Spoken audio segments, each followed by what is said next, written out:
Irmãos, o texto que ora nós acabamos de ler é um texto bastante conhecido dos irmãos. Um texto que nos fala também sobre o arrebatamento da igreja. O tema desta festividade é um tema muito propício, que traz um alerta à igreja. Uma vez que a mensagem da cruz, a mensagem da vinda de Jesus, começou a sair dos nossos púlpitos, começou a sair dos nossos louvores, a igreja enfrentou um sono. De um tempo para cá, as mensagens começaram a ficar antropocêntricas. Nós vemos pregadores que não querem ser pregadores, querem ser coachings. E o centro da mensagem dele é o ser humano, o homem no centro.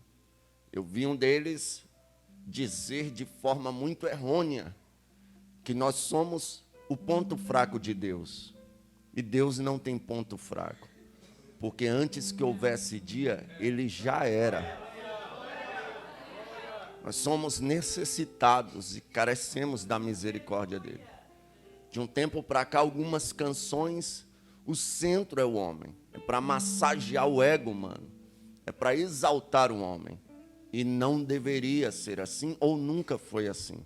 De um tempo para cá, essas coisas começaram a acontecer. Porém, isto também é bíblico. Porque nós entendemos que na dormida do dono da seara ali, do pai de família que mandou plantar ali o joio e o trigo, quando ele dorme, o maligno vem e planta o joio. Nós vemos que as 10 virgens, todas dormiram. Não foi só as loucas. Se fosse as loucas, ficava até bom para pregar, né? Não faça como as loucas que dormiram, mas não, todas. Então a igreja enfrentaria um sono. Porém a Bíblia diz que à meia-noite ouviu-se um grito, um clamor. E sabe qual era esse clamor? Aí vem o noivo.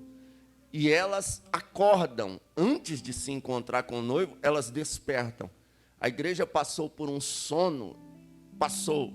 Mas existe um grito, um clamor que acorda ela e a prepara para o arrebatamento. É por isso que eu estou feliz, porque eu voltei a ver em temas de congressos de mocidade, temas como aí vem o noivo, prepara-te, ó Israel, o fim vem, aleluia, louvado seja o nome do Senhor dos Exércitos, filhinhos, é já a última hora. Eu tenho visto bastante esses temas, isso significa que, aleluia, Deus já está levantando os seus servos para gritarem, aí vem o noivo, prepara-te igreja, prepara-te ó Israel, o Senhor está voltando. E esta mensagem desperta a igreja. Não é uma mensagem que traz aplausos, não é uma mensagem que traz emoção, mas é uma mensagem que nos conduz ao caminho estreito que nos leva ao céu. E é isso que nós precisamos. A qualquer momento a trombeta vai tocar, a qualquer momento Jesus vai arrebatar a igreja. Isso não é história de carochinha. E Deus tem mostrado aos seus servos, quando a gente passa dos 30, a gente já se considera aí velho, né? Antes dos 30 a gente até é jovem, né? E os jovens têm visões. E os velhos têm sonhos. Eu tive um sonho que é impossível não crer que aquilo seja de Deus. Eu sonhei que eu estava na porta da minha casa e uma voz dizia, Gabriel, olha para o alto. E eu olhava. Não vi nada além de nuvens e o céu normal. Mas, de repente, dentro do céu, uma orquestra de anjo começa a cantar. O rei está voltando, o rei está voltando. Quando eu acordei desse sonho em lágrimas, eu entendi que está mais breve do que nunca a vinda do nosso Senhor e Salvador Jesus Cristo. Jesus diz que como nos dias de Sodoma e de Gomorra, casavam-se e davam-se em casamento, e o Senhor então destruiu a cidade, assim como nos dias de Sodoma e Gomorra, será a vinda do Filho do Homem. Nós estamos vendo que os dias estão semelhantes, se não piores, do que os dias de Sodoma e Gomorra. Deus não vai aceitar. Estão querendo empurrar de goela abaixo que a gente aceite um marmanjo entrar no banheiro da escola da nossa filhinha. Aleluia. Estão querendo, aleluia, de todo jeito que a gente aceite. Uma coisa é a gente amar. Nós amamos todos, mas por princípios bíblicos nós não aceitamos esse tipo de coisa. De maneira nenhuma. Isso vai contra os nossos princípios e contra os princípios de Deus. E se alguém tem sã consciência, não vai aceitar um negócio desse.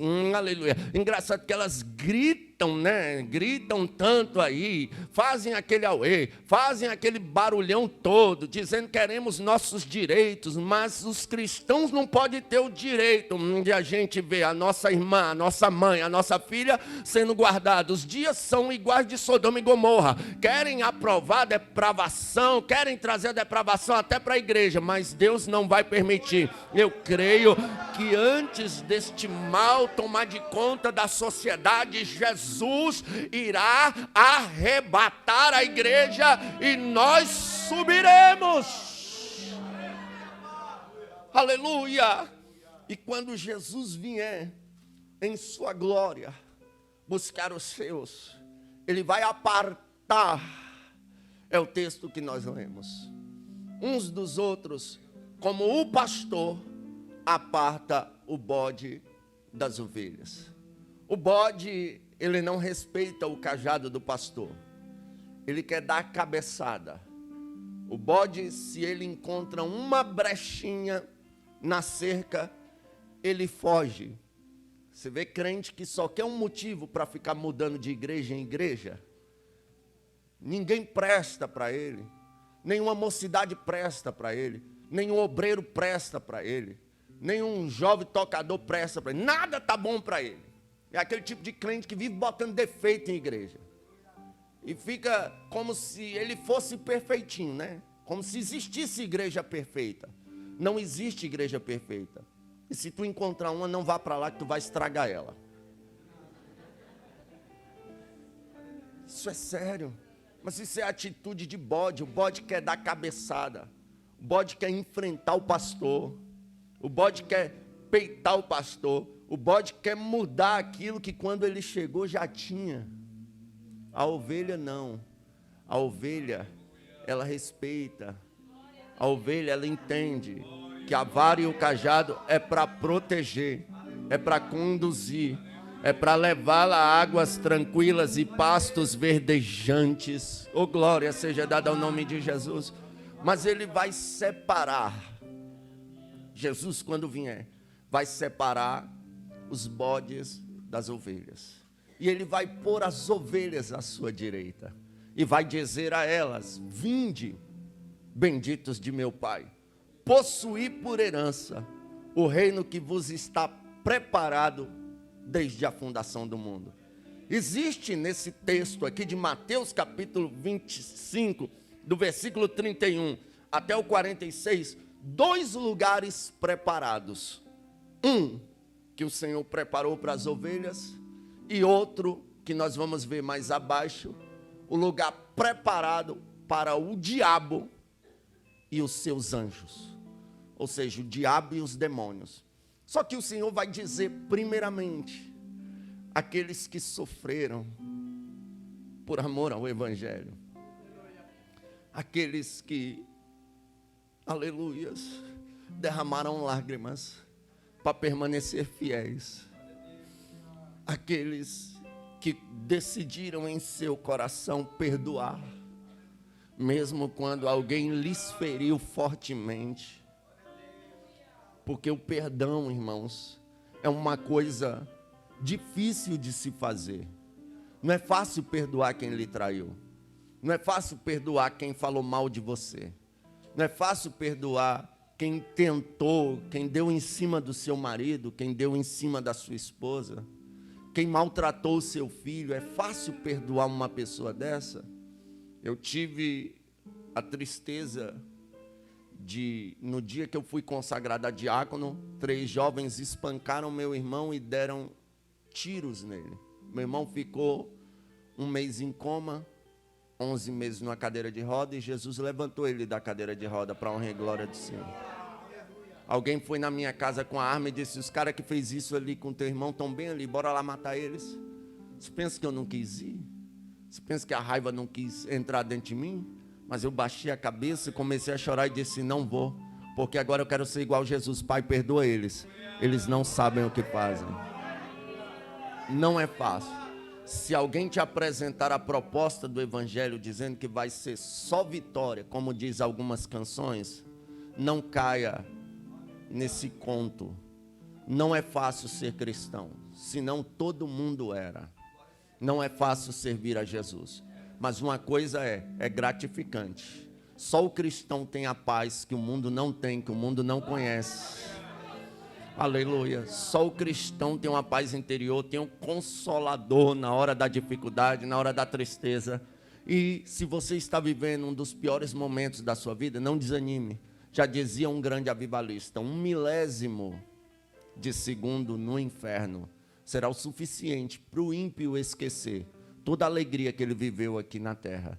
E 1/milésimo de segundo no céu será o suficiente para o crente esquecer toda tristeza, toda lágrima, toda angústia que ele derramou aqui. Não é fácil servir a Jesus. É uma luta atrás da outra. É por isso que nós somos mais do que vencedores. Se a gente só vencesse e ficasse tudo legal, ficaria sem graça a vida. Então a gente vence uma, respira, vem outra, a gente vence outra, respira, vem outra, a gente vence. A nossa vantagem é que o general que está à nossa frente nunca perdeu e nem vai perder uma batalha. Aleluia! É por isso que nós somos mais do que vencedores por aquele que nos amou. Aí ele vai olhar para mim, para você. Só Deus sabe os traumas que nós passamos, as dificuldades que nós enfrentamos. Mas ele vai dizer: vinde benditos de meu Pai. Possuí por herança o reino que vos está preparado desde a fundação do mundo. No livro do Apocalipse fala que ele vai enxugar dos nossos olhos todas as lágrimas. Não haverá mais pranto, não haverá mais dor, as coisas velhas serão passadas e tudo se fará novo. É isso que nós vamos vivenciar. Ali não haverá mais tristeza, não haverá mais angústia, não haverá mais dor. Mas me chama a atenção aqui o que ele diz aos que estiverem à sua direita: vinde benditos de meu Pai, possuí por herança o reino que vos está preparado desde a fundação do mundo. Porque eu tive fome e me deste de comer. Tive sede e me deste de beber. Tive nu e me vestisse. Estrangeiro e me hospedasse. Tive preso ou enfermo e me visitaste. E eles vão retrucar: mas mestre, quando foi que nós fizemos isso? Te vimos nu e te vestimos, te vimos com fome e te demos de comer, te vimos com sede e te demos de beber, te vimos preso e te visitamos, doente e te visitamos. Senhor, quando foi essas coisas? E o Senhor vai dizer: quando fizeste a um dos meus pequeninos, a mim os fizeste. Se nós vermos a proposta do Evangelho, ela foi apresentada pelo maior profeta da história. Jesus disse: nascido de mulher, não há ninguém maior do que João Batista. João chega dizendo: arrependei-vos e creiam no Evangelho. A proposta do Evangelho, primeiro, é arrependimento e perdão de pecados. Segundo, João vai dizer: quem tem 2 túnicas, divida com quem não tem nenhuma. Né? A proposta do Evangelho, a igreja primitiva, eles perseveravam na doutrina dos apóstolos, na comunhão e no partir do pão. A igreja que não parte o pão, ela está fora do propósito de Deus. Foi o que o pastor diz aqui: quem ama, compartilha. Quem ama, reparte. A Bíblia diz que não havia nada de ninguém, era tudo de todo mundo. Os ricos vendiam suas herdades e dividiam com os pobres. Assim, a igreja era a igreja mais próspera da história. Por quê? Porque a Bíblia diz que não havia necessidade entre ninguém. Se tem alguém que congrega conosco, que tem fazenda, tem caminhonete, tem milhares de cabeças de gado, E, ao mesmo tempo, tem outros empresários com empresas, dízimos altos entrando, ofertas altíssimas entrando. E, ao mesmo tempo, tem pessoas sendo despejadas porque não tem dinheiro para pagar aluguel, pessoas passando fome porque não tem nada para comer em casa, filhos chorando com fome, e a mãe desesperada sem saber o que vai dar para os seus filhos. Isso não é uma igreja próspera. Isso é uma igreja que está totalmente fora dos padrões bíblicos. Porque uma igreja bíblica, um irmão ajuda o outro. Um irmão estende a mão para o outro. E quando nós fazemos isso para o irmão, nós não fazemos para os irmãos. Nós fazemos para Jesus. Porque Ele vai dizer, quando fizeste a um dos meus pequeninos, a mim fizeste. Aleluia. Estive nu e me vestisse. É fácil falar do irmãozinho que está de havaiana ou do irmãozinho que sempre vem com a mesma roupa para a igreja. É fácil criticar ele. Difícil é ir lá e comprar uma roupa nova para ele. Uma sandália nova para ele. É fácil falar de um irmão que vem para algum evento na igreja que tem comida e fala, nossa, aquele irmão só vem nos dias que tem comida. Difícil é ir lá abastecer o celeiro dele. Aleluia. É fácil, irmãos, criticar alguém. Difícil é estender as mãos. Mas Jesus vai cobrar caro no dia do juízo. A igreja que não estende as mãos para o órfão, não estende as mãos para a viúva. E o que essa pandemia deixou foi órfão. O que essa pandemia deixou foi viúva. Quantos órfãos visitamos? Quantas viúvas estendemos as mãos? Viúvas que os seus falecidos maridos morreram, sustentavam a casa e agora não têm o que fazer, estão passando necessidade. Receberam visita de algum pastor, será? Receberam visita de alguém, será? Porque muitos nos preocupamos às vezes com nós, mas esquecemos de nos preocupar com o próximo. E Jesus está falando aqui dos meus pequeninos, é da igreja. Tudo bem, o certo é fazer para todos, para os de fora também. Mas os domésticos da fé, a gente falhar com eles, será imperdoável no dia do juízo. Aleluia, haverá uma cobrança terrível de Deus. Estive preso e não me visitaste. Mas não é preso por causa de corrupção política não, tá? É gente que porventura aí for preso pela causa do evangelho, porque pelas leis que está vindo por aí, daqui a uns dias, falar tais coisas pregando, a gente vai ser preso, igual os discípulos foram presos por causa do evangelho. Na época que eu vivia no tráfico, um dia desses eu disse para minha mãe, na época que eu vivia no mundo das drogas, no mundo do crime, se eu tivesse sido preso, seria a maior vergonha da minha vida. Mas hoje, se eu for preso pela causa do evangelho, não fique triste, mãe, se orgulhe de mim, porque isso para mim será um orgulho. Aleluia. Mas se alguém for preso, será que nós vamos visitar? Pela causa do evangelho, preso injustamente, caluniado. Se a gente não visitar, a cobrança virá no dia do juízo. Os enfermos, aos poucos, aquelas equipezinhas das congregações que sempre estavam nos hospitais, sempre estavam nos asilos, sempre estavam nos orfanatos, começaram a desaparecer das igrejas. Aquelas equipes de visita começaram a se desfazer. E muitos aproveitaram da pandemia, agora não pode visitar ninguém, aí acaba com a questão da visita e a pandemia passou e vamos continuar assim, sem visitar.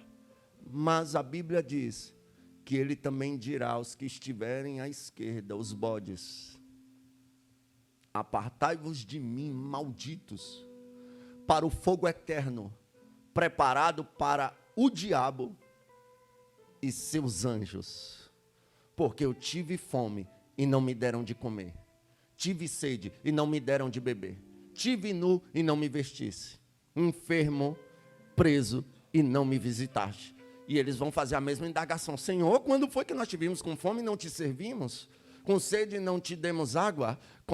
Preso e não visitamos? Enfermo e não visitamos, Senhor? E o Senhor vai dizer: quando a um dos meus pequeninos não fizeram, a mim não fizeram. Irmãos, o que vai ter de presidentes de convenções que no dia do juízo vai desejar nunca ter sido pastor. O que vai ter de líderes que no dia do juízo vai desejar nunca ter sido líder. Esses falsos mestres, falsos pastores, falsos apóstolos da televisão brasileira que fica ludibriando, enganando o povo, pedindo dinheiro, dinheiro e mais dinheiro para morar em mansões, morar em alfaviles, para patrocinar as festas dos seus filhos rebeldes, que não querem nada com Deus, não tem compromisso nenhum com Deus, bancar suas viagens festivas, viver a lavandeira escandalizando, aleluia, envolvido em esquemas. Hoje dá até briga, compra de voto no meio da política corrupta, é normal. Agora compra de voto no meio de pastores para ser eleito em convenção, para manter a mamata, mas o dia do juízo está vindo aí. E tanto quem comprou os votos como quem se vendeu vai prestar contas com Deus. A briga por poder, a briga por cargos na igreja. Querem poder, querem riquezas, querem salários altíssimos. Mas no dia do juízo, Deus vai requerer, Deus vai chamar a atenção. Cadê você, ô pastorzão de salário de mais de 30 mil? E o outro pastorzinho lá da congregação, passando fome. E você não fez nada. Você não ajudou. Crente que tem condições de ajudar, mas não ajuda. Eu estava com o Lucas num restaurante e um fator me chamou a atenção. Ele disse assim: isso tu só vê em Santa Catarina, Gabriel. De tudo, eu sou muito observador, de tudo eu tiro lições. Nós tínhamos acabado de comer e ficou uns pedaços de carne no meu prato. Chegou um morador de rua, foi lá e ele até assustou a gente. Ele chegou e meteu a mão no prato: deixa eu pegar isso aqui e levar para o cachorrinho ali que está com fome. Aquilo me chamou a atenção. Na hora eu não comentei nada com o Lucas, nem com a sua esposa, mas na hora a primeira coisa que eu pensei: meu Deus, ele é um morador de rua e está se preocupando com a fome do cachorrinho. E às vezes nós temos tudo.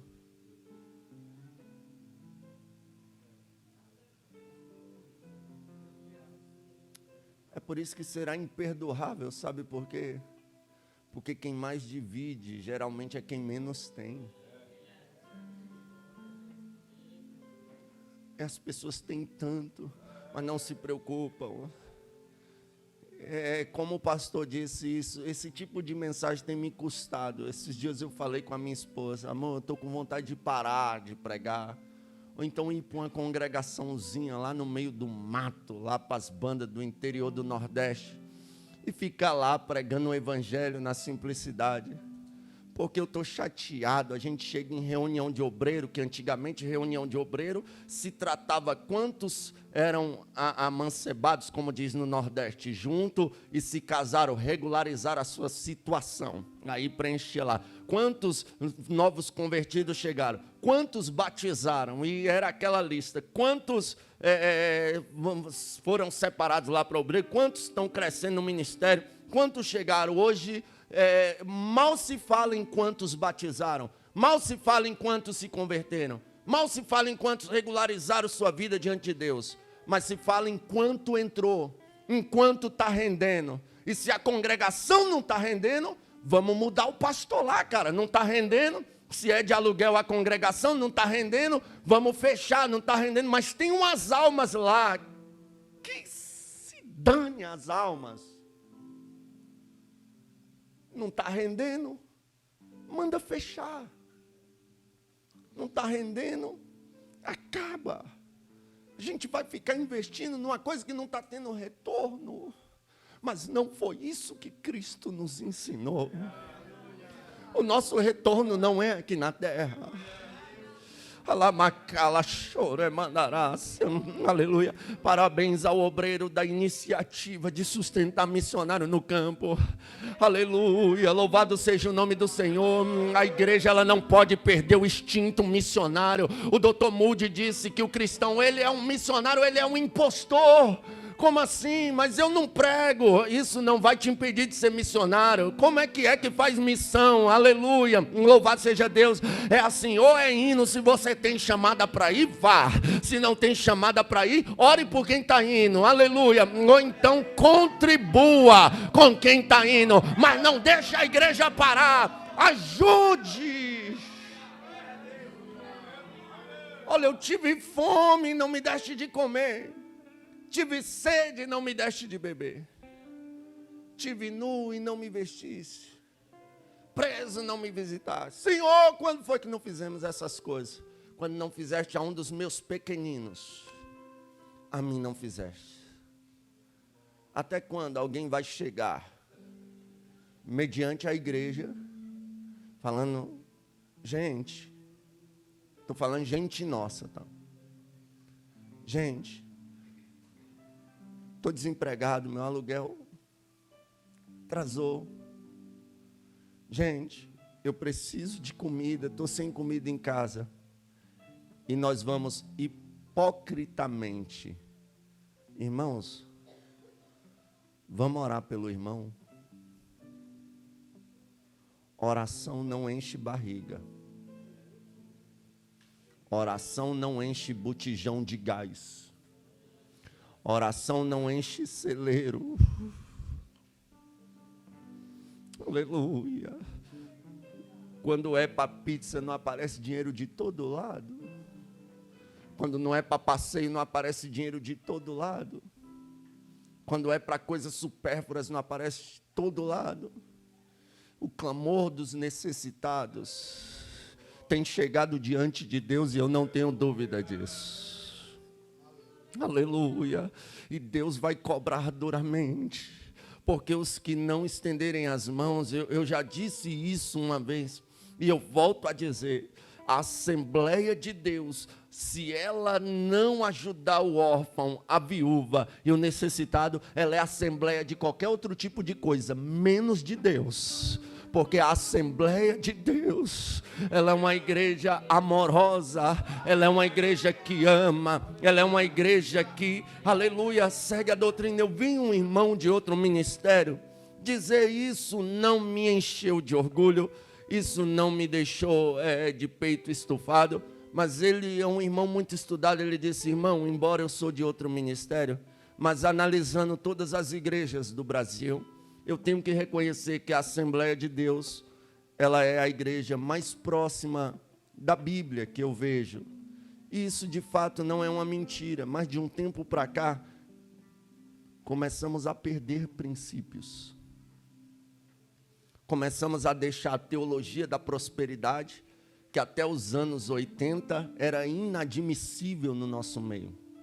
Nos anos 90, entrava em algumas, mas muito difícil. Mas nos anos 2000 para cá, começou a entrar aquela teologia falsa da TV, que você está bem com Deus se você tem um carrão, se você tem uma casona, se você tem saúde. Se você não tem isso, se você não tem saúde, não tem carro, não tem casa, não tem nada disso, você não está bem com Deus, está precisando rever seus conceitos. E isso é mentira, porque Jesus nos ensinou que no mundo nós teríamos aflições, sim, teríamos dificuldades, sim, mas a gente está aqui, uns para orar pelos outros na hora da enfermidade e sermos sarados, para compartilhar o pão uns com os outros na hora da necessidade e sermos supridos. Aleluia, louvado seja o nome do Senhor. Eu vou liberar uma palavra profética. Deus ainda tem uma igreja guardada que não se corrompeu, não vai se corromper, que vai permanecer com os princípios.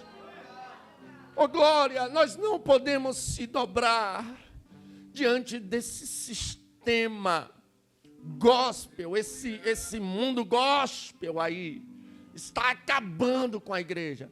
Esse falso evangelho, que não é o evangelho de Cristo, porque o evangelho de Cristo é um evangelho de amor, não um evangelho de ódio, não um evangelho onde uns têm, se orgulham de ter e outros não. Quando eu vejo esse falso evangelho, a pessoa assume uma como se isso fosse o principal fator do evangelho. Eu não estou dizendo aqui que Deus não abençoa. Deus abençoa e muito, irmãos. Aleluia, Deus tem me abençoado, tem abençoado todo mundo aqui. Mas eu vejo pessoas irem para a televisão, eu estou feliz, eu não tinha nada, agora tenho tudo. Eu tinha um carro, agora tenho 10 carros. Eu tinha uma casa, agora tenho 10 casas. Na igreja de Atos não era assim. Era diferente, eu tinha 10 casas, agora eu tenho 8. Que eu doei algumas para os irmãos que não tinham. Eles dividiam, não é que você vai sair por aí vendendo tudo que você tem e dando. Se você fizer isso, ainda seria uma atitude louvável. Mas não é isso que a gente vê, quanto mais tem, mais querem. E a ganância tem tomado de conta, fazendo as pessoas se acharem os super crentes, os bambambãs. Aí o que acontece? Acabamos criando um sistema que me dá náuseas, esse sistema corrompido gospel, onde a igreja às vezes não se move para ajudar um irmão necessitado, mas se move para pagar 30, 40, 50 mil para um cantor famoso, para uma estrela do gospel, para uma estrela do evangelho, porque hoje está cheio de estrelas do evangelho, popstar gospel, né? Era coisa que tinha só lá no mundo, agora tem aqui também. E se não tiver, porque estão achando que a igreja será avivada, fazendo igual a mulher do fluxo de sangue, gastando tudo que tem. Vamos gastar tudo que tem para ver se dá jeito. Mas a cada dia vai só pior. Paga não sei quantos, paga valores absurdos. Eu não estou falando aqui de abençoar um profeta de Deus, uma cantora de Deus. Isso aí a igreja faz, a igreja tem um bom senso. Eu estou falando aqui de pessoas, aleluia. Eu não estou aqui para doutrinar a igreja. Vocês têm pastor, e o pastor de vocês é um excelente pastor, graças a Deus por isso. Mas isso é muito sério. Até quando nós vamos patrocinar esse mercado gospel e vamos desamparar os necessitados? Até quando nossas convenções vão bancar milhares e milhares de reais com artistas gospel e o necessitado vai ficar de lado, né? Para tirar uma oferta, para ajudar um necessitado, é um negócio difícil de se fazer. Agora, quando é para fazer seus shows gospel, patrocinar seus eventos gospel, aí traz fulano, só porque tem nome, arrasta a multidão, e Deus não está preocupado de arrastar multidões. Deus não quer uma igreja, aleluia, fermentada. Deus quer uma igreja sólida, aleluia, que tenhamos poucas pessoas, mas que tenhamos pessoas sérias, comprometidas com o céu. Aleluia. Essa palhaçada gospel, me perdoe a expressão, tem que acabar.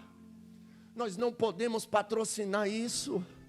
Nós não podemos viver esse evangelho falso, esse evangelho mentiroso, esse evangelho onde ficam pegando versículos isolados para extorquir a fé dos irmãos. E tem irmão que, para dar o dízimo na igreja que congrega, dá um trabalho. Mas de vez em quando ele começa a ver os indivíduos lá da televisão, é ludibriado. Aí começa... É complicado, né, pastor? É complicado. Para ajudar a igreja, não ajuda. Mas qualquer picareta que encontra é levado qualquer vento de doutrina, qualquer coisinha. Irmão, se solidifique, que nós venhamos ter irmandade, que nós venhamos estar juntos, que nós venhamos nos unir, que nós venhamos ajudar o necessitado, que nós venhamos estar, aleluia, fazendo aquilo que Deus quer que a gente faça, porque eu não quero ouvir, irmãos, eu não quero ouvir. Apartai-vos de mim, malditos, vós que praticais a iniquidade. Eu não quero ouvir isso, pelo contrário, eu quero ouvir você também. O vinde benditos de meu Pai, possuir por herança o reino que vos está preparado. Só que tudo isso, eu já estou encerrando, que a gente tem visto, aleluia, desvirtuando o evangelho. Paulo falou que não seria assim o arrebatamento, sem que antes viesse a apostasia. E a apostasia chegou. Os palhaços da fé estão por aí. Os mentirosos estão por aí. Mas no dia do juízo, Deus vai acertar conta com cada mentira contada em cima de púlpito. Deus vai acertar conta com cada falso crente que aleluias, engana as pessoas e engana a si mesmo, porque perderam o temor. E às vezes a igreja continua patrocinando só porque tem um nome. Eu já falei para Jesus: Jesus, eu não estou preocupado com o nome em cartaz, eu não estou preocupado com o nome em internet, eu estou preocupado com o meu nome no livro da vida. No livro da vida. Oh glória, que as nossas festas possam até não ter multidões, mas que tenham salvação de almas, que tenham mensagens sérias, pregadores sérios, cantores sérios, mensagens que nos solidifiquem na fé. Louvado seja o nome do Senhor dos